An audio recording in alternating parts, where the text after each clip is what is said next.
Hi everybody, this is Kathy. Welcome back, and today we're gonna talk about that eviction. Yeah, the eviction of BJ. A lot of problems with that, and I have thought about that. There was so many other things that I was getting to, but that did always kind of in the back of my mind, just not sit right with me about that eviction. How fast they got it. How Patrick and Eric got the eviction notice for BJ when they're not the landlord. Also, just there was no process. Eric was in Georgia supposedly when he pulled it off. Eric was in bed with a broken leg, so I didn't know how they pulled all this off. It was in the back of my mind, but today I got a comment that urged me to do this video. Now, I love your guys' comments. All excellent comments, all of them. Even a few snarky ones, I can get a good laugh. Anyway, but this was an excellent comment, and this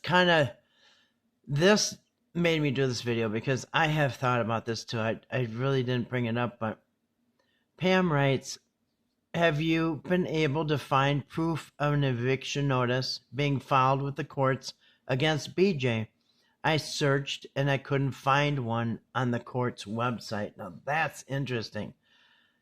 Because I thought, no, I haven't looked, but that is interesting because I thought that was kind of weird about how fast that went. And it was from a Sunday to a Monday, and then all of a sudden by Monday they had it, and he was still in Georgia. The whole thing just didn't sit right with me. So she couldn't find one. I didn't look. And I replied to her, also, BJ lived in her camper on the property that they don't own, not the house. How would they even evict her? Eric said for the last 24 hours, he said Patrick had been working on evicting her, and that morning she was supposedly served. Yeah, this never sat right with me either. So they were working on it Sunday, and she was magically served Monday morning bright and early. Patrick broke his leg on the 21st and didn't get released from the hospital until I believe the 25th or 26th. That is a good point, because Patrick's still in the hospital. Eric's in Georgia. How did they get this restraining order? Because remember, they weren't talking to... Eric was not able to get a hold of Larry, Betty, and BJ because they were mad at him. Yet all we heard was about that BJ was evicted. She was served an eviction notice. Actually, this is the video that I went over yesterday. All of a sudden, her face is plastered all over. They said she just got arrested and all this other stuff when she had been in and out of the jail 3 weeks earlier. So anyway, but this is what we saw. BJ Whitaker served an eviction notice. And in this video here, remember, I read this. This was the 26th. And it says premiered, you guys. That means at the latest it was rolled out. That means it was pre-recorded and then rolled out at a later time. So he probably recorded this on the 25th when he was on his way. But it didn't get rolled out to the 26th. It doesn't really matter. It says over the past 24 hours, Patrick's working from the hospital bed, I guess. Patrick and I have been, and she's from Georgia. Patrick and I have been working on behalf of the Whitakers to make sure BJ Whitaker was served with an eviction notice to leave the property. In the past week, there's been a lot going down, including her going to jail, and that's a lie, because that was 3 weeks earlier. And he's going to get more details later as he makes them up. But here, anyway, so Patrick and him are working, and I thought, wow, that's amazing. Do you know why? Because I have been through this eviction stuff. So my last house that I bought, we bought it, and I was widowed within 3 months of buying that house. We bought the house, and before we even made the first house payment, he was diagnosed with terminal cancer, and he was gone 3 months later. And I'm like, wow, I just signed a 30 or 20-year mortgage. And how am I going to pay for this house? Anyway, so what I started doing is renting out the top floor of my house. I had 3 levels, and I started renting out the top floor, and I rented for 9 years, and I found out a lot of stuff the hard way. And one of the things I found out is how hard it is to get rid of somebody that you don't want. How hard it is to get rid of a renter, and the process that it takes, and it takes money. And then once you serve them with the eviction, they got more time. And then if they don't leave and they want to dig their heels in and protest it, then they got I had to pay like $400 or I don't know. Then you have to pay a bunch of money, and then you got to bring them to court, and that's more time. And in the meantime, they're in your house, like destroying it or doing whatever they want. I had to bring my dog to work with me, just because I don't know what they're gonna do. So it's terrible to try to evict somebody. I personally know. So let's listen to this. Just one more time, reminding it what he said this day about the eviction. And Patrick, if you're listening, or anybody that can talk to Patrick and ask him some questions, Patrick, what is the deal with this eviction? Because I know this isn't real. No way did this happen in 24 hours from your hospital bed and from him in Georgia. And you're not even the landlords. How can you evict somebody without being the landlord? Anyway, lots of questions for Patrick and Eric, but I don't think Eric is talking. Actually, I don't think Patrick's talking anymore either. All right, let's hear him say about the eviction notice. Good morning, everybody. Good morning, make this Eric. Quick, and I'm going to apologize ahead of time. I know people are going to be wanting to know more details, and I promise you'll get details as we can give them. I know there's going to be a million questions about this. Over the last 24 hours, as there should be, Patrick and I have been working on getting BJ served an eviction notice, and as of this morning, it has been completed. Completed? And I'm on my way to Odd, West Virginia, kind of unexpected and last minute. Interesting. The workers have expressed to us they don't feel safe. Well, but within this 6-minute video, you will also tell us that they're not answering the phone. You're mad. BJ hung up on you. And Larry and Betty, if they do get on the phone, they don't want to talk to you. So I don't know how this happened. We went over this yesterday, but he just said they've completed the process. I don't know how they did this. Like, tell me what your secret is, okay? Because I know how the eviction process works. It's a slow, painful one. Anyway, but somehow they did it in 24 hours from where they were, from far distance.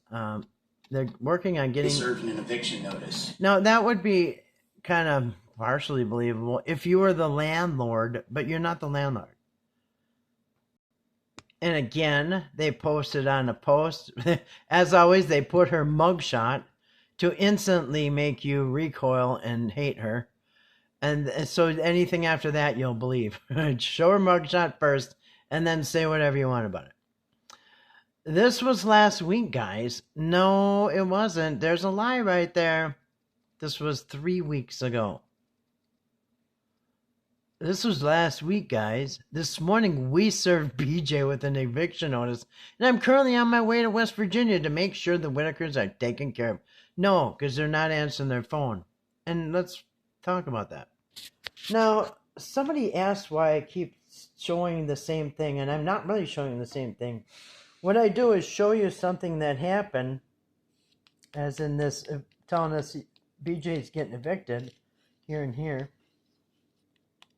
But I'm also orientating us to the time and space, okay? So here we are. He just said last week BJ got arrested. No, she didn't.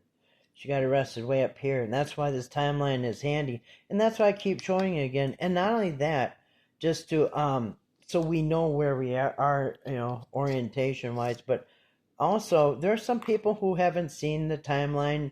They haven't seen, it's their first video. Some people they say, hey, my first video, I'm here.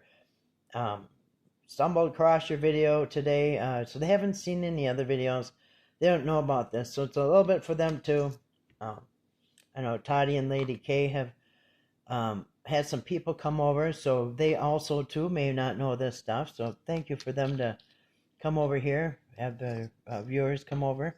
But it's for everybody because not everybody has seen this. And we can see when Eric says this happened last week. It didn't. He's right here. He's saying BJ got arrested last week. No.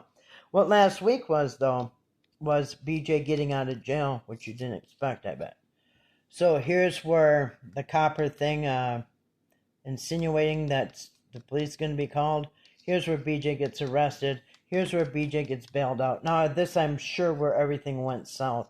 Not only with BJ and Eric, but also Eric's relationship with Betty and Larry probably went south too, because they're the ones.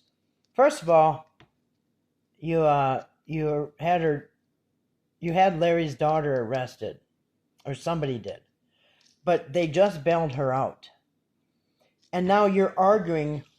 Now you're finally admitting here that you're arguing over the phone with BJ, and she's hanging the phone up from you, which enrages you. And Larry and Betty don't want to talk to you. Why? Because they just bailed their daughter out. Larry just bailed his daughter out. They spent $500 to get her out of the clinker. You know what I mean? So no, they don't want to talk to you.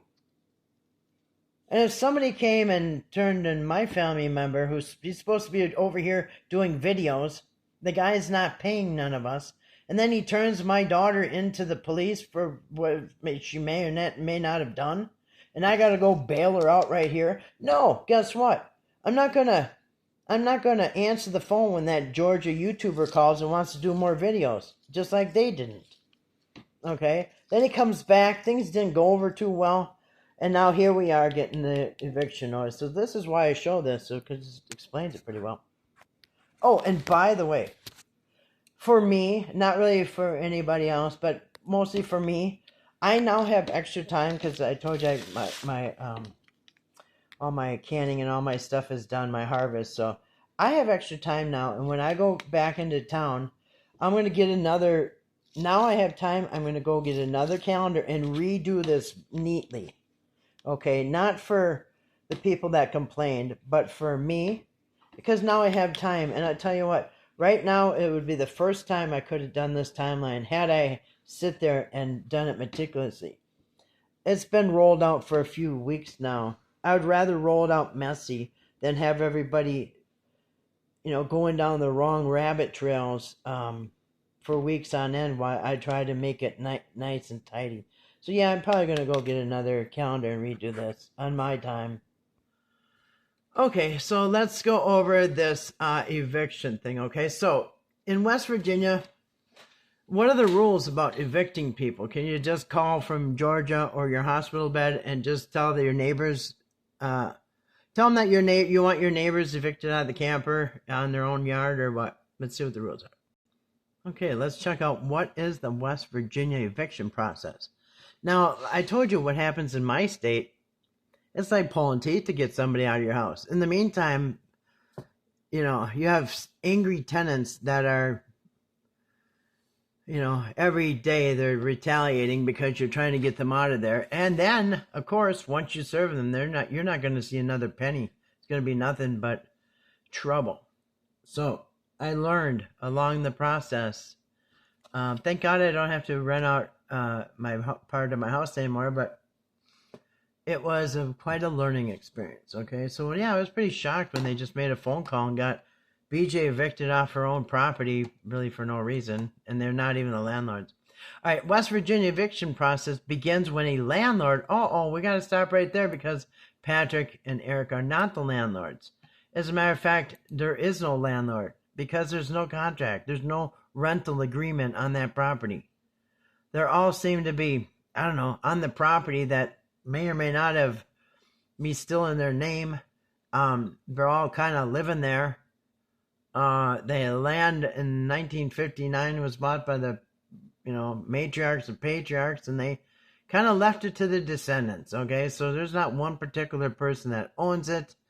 Nobody's renting from anybody. Nobody's renting from anybody. So there's no landlord-tenant relationship on this property. And BJ wasn't living in the house. She was living in a camper on the property.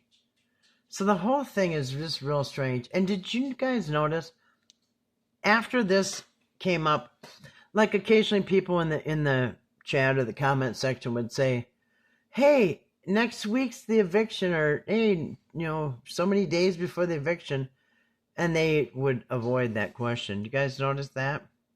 They never acknowledged anything about they never acknowledged anything about it, but and the interesting thing is, first they said Monday that she was evicted, and then with 30-day notice, and then that same day they said that there's a restraining order. She's been removed from the property. All right, so it begins when the landlord files a petition for summary relief. Okay, this is how you start.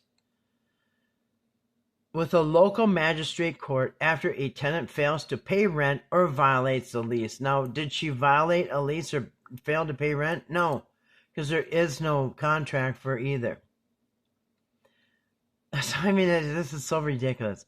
The tenant is served with a summons, a copy of the petition and the answer form, and has 5 days to respond. Okay, so when BJ was served with this eviction notice, why did they jump right to the 30 days? Because that's not the way the process rolls out. It's not how it goes.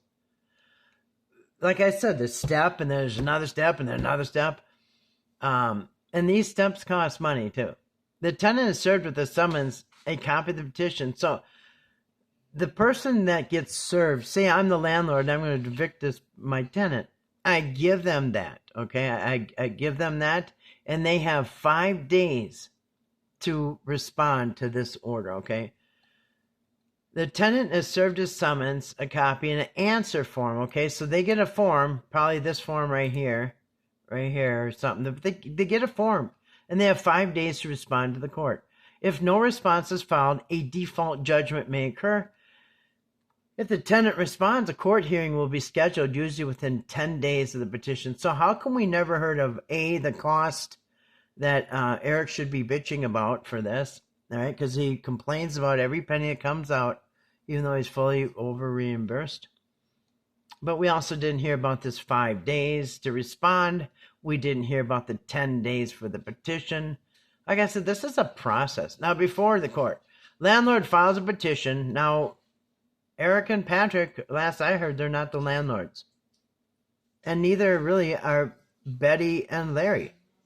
And believe me, they're not answering the phone because they just had to bail their daughter out after Eric's last visit. Anyway. So, landlord files a petition for summary relief with the local magistrate court to start the eviction. And that's keyword, to start the eviction. Did you see, did it say as soon as you file it, they get the 30 days slapped in their face? And they have to start packing? Nope. That's not how it works. Tenant is served. Okay, tenant is served a summons stating the court date. So they're going to get served. Remember, they jumped right to, the police came over and served her with the eviction notice.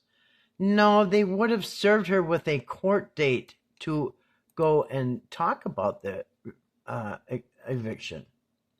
So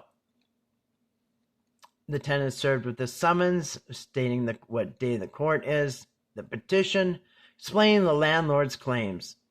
All right, so they're going to say you didn't pay rent, you have too many pets, or whatever their complaints are. And an answer form for the tenant to fill out and return to the court. So first, the landlord accuses you of stuff, the reasons why he wants you out or she wants you out. And then you have an opportunity to answer those claims against you. This is how court works. All right. They were judge, jury, and executioner in one day. The tenant responds. The tenant must fill out and file an answer form to avoid a default judgment. So you got to get your butt down there in the first 5 days. Otherwise, the landlord is just going to have your stuff out on the curb pretty much. The tenant must fill out and file the answer form to avoid a default judgment, which could result in them owing more money and having less time to leave. That's right. Gathering evidence. Both the landlord and the tenant should gather evidence for the court hearing. For tenants, this could be receipts, text messages with landlord, photos, condition, utility bills. At the court hearing, okay, how come there was no court hearing? They just went out there and slapped the eviction notice, even though they have nothing to do with these people. But at the court hearing, you attend the hearing. You gotta, and it's crucial for the tenant to attend the court hearing. And BJ is very good about attending her court dates. Eric, not so much. But BJ has attended everyone I've seen. So yeah, she would have attended the court, hearing, and she would have showed up and probably said, "What's he talking about? He doesn't even own the place."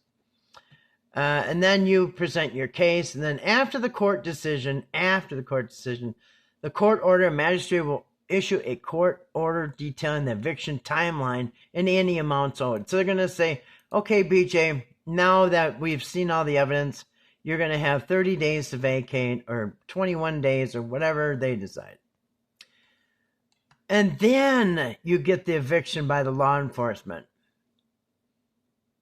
All right, landlord cannot physically remove the tenant, but they can use so they can't hire a security guard, old buddy, war veteran security guard to park his camper on there and make her leave. I don't know, it's weird. The landlord cannot physically remove the tenant, but they can use the court order to have law enforcement remove the tenant on the date specified. So if BJ, she would have had to go to the hearing. She would have had 5 days to respond. Then there'd be a hearing, and then there would be a decision, and then there'd be more time for her to get out. So this drags on. Believe me, I know. Appeal. If the tenant loses, they may be able to appeal the decision to circuit court for a new hearing, which could delay the eviction. So the renters can drag this crap out for months. In the meantime, you're not getting any rent. They're not paying the utilities. And they're wrecking your stuff sometimes. So I know how it goes. Do you see how many steps would have gone? We would have now probably it takes a couple months. I mean, you can just see the process here. It's a long, lengthy one. Okay, so here we have the two landlords who evicted BJ. Patrick, I didn't know were their landlord. That's news to me. But yeah, here this is the two landlords that evicted BJ, and they're sticking with that. This has been planned now for several days, and if you see the trolls in the comments, because I know they're there, you know who that is. We had to evict somebody. Okay, we had to evict somebody and get people out of there that was abusing Timmy. That was abusing Betty. That was abusing. So I guess they have their own justice system. Is that right? What did you do? Write on a piece of paper, "Get out," with the exclamation point, and you handed it to BJ's. Is that the eviction notice? That's the one I'm picturing in my head. Like you took a magic marker or crayon and said, "Get out," and you handed it to her. Because there's no way that you evicted her. Although it was kind of handy how the next day you went and got a restraining order. Well, you tried the next day. 3 tries later, by Wednesday, you had the restraining order, which then I believe that she got removed from the property. But again, Pam said that she looked. I personally didn't look, but she said she looked, and there's no court records about BJ being evicted. So another lie, or what's going on here? I guess we're going to have to ask the two landlords. So we have T-shirts being printed out, 2 dads and a Timmy. And now we got to print up some T-shirts, 2 landlords and a BJ. That didn't come out right. But you know what I'm saying. All right, anyway. Well, thanks for listening. It's something to listen. It's something to think about. I may put out a real short video for the people who don't watch long ones, or I don't know, but I really want to make the point about how Eric, I want to show the point maybe in a short video, how Eric claimed that, turned the story of Larry and BJ running out of gas and grabbing a can in somebody's yard, how Eric turned that into Larry was being blackmailed to steal the gas last summer. Because I think that's a big one. And I think that should be. I almost did it on its own by itself first, and I should have done it. But anyway, I think at some point I'm going to do that. I have a little bit extra time now. And so I don't know if anybody can get those court records and show us where they got, where BJ got evicted, any papers on that. And you know what I would like to get? You can FOIA these court records. You can FOIA even transcripts. And FOIA is FOIA. It's Freedom of Information Act. And you can FOIA these court transcripts. I would like to FOIA the transcript for this restraining order that he ended up getting on BJ. I would love to see it because according to Eric, he's the only one that spoke. So I would love to see what he said in order to influence the court, the magistrate, into issuing a restraining order, because I think that was real. I don't believe the eviction notice was real. What do you think, Patrick? Did you two landlords evict BJ with the undue process or what? Anyway, thanks for listening. Peace.